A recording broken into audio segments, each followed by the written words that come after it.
কেন্দ্রীয় সরকারকে পরামর্শ, এই পরামর্শ শুনলে তবেই ভোট ভালো হবে। প্রথম, হিন্দুদের উপরে তো খুবই শক্তিশালী নজর দিতে হবে।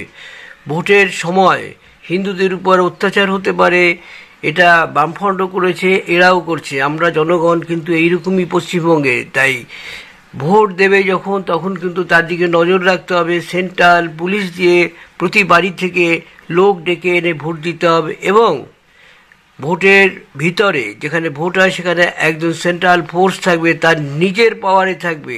সেন্ট্রাল ফোর্স এবার ভোট করবে নিজের পাওয়ারে, স্টেট পুলিশ থাকবে না। এটা হলে সবচেয়ে ভালো হয়। আর দ্বিতীয় কথা হলো, আপনারা প্রতি মাসে যে টাকাটা দিতে চাইছেন 3,000 করে, প্রথম সেই টাকাটা ভোটের আগের থেকেই শুরু করে দিন। আপনাদের উপরে বিশ্বাস আসবে। আপনার বিরোধী পার্টি যারা রয়েছে তারা বলছে এগুলো ভেগ, এগুলো কিছুই দেবে না, আমরাই দিচ্ছি, আমরাই দেখব। সেটাকে যদি এইভাবে করেন খুব ভালো। আর রেশনটাকে উঠিয়ে দিয়ে সবচেয়ে বেটার হয় প্রতি ব্যাংকে, গরিবদের ব্যাংকে, যারা গরিব মানুষ তাদের জন্য ব্যাংকে টাকাটা ঢুকিয়ে দিন, এবং সেই টাকা তারা বাজার করুক, সদাই করুক, এবং নানা রকমের চাল কিনুক, এগুলো তারা করুক। এতে মাঝখানে আপনাদের যেসব ঠকবাজগুলো রয়েছে, এই ঠকবাজগুলো অনেক টাকা খায়। যেমন রেশন দোকান কম দেয়, অনেক জায়গায় রেশন দোকান কম দেয়, সবাই নয়, কম দেয়, ম্যাক্সিমামটাই বলা যেতে পারে কম দেয়।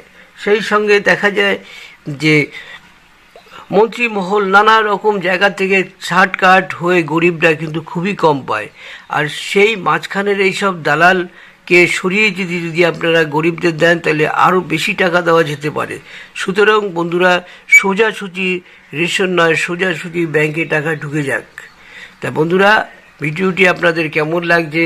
যদি ভালো লাগে অবশ্যই সাবস্ক্রাইব করবেন, পাশে থাকা বেল আইকনটি বাজাবেন, আর সেই সঙ্গে প্রচুর প্রচুর শেয়ার করে দিন, যাতে এখন যারা রয়েছে হিন্দুদের কথা বলছে তাদের কাছে পৌঁছে যাক।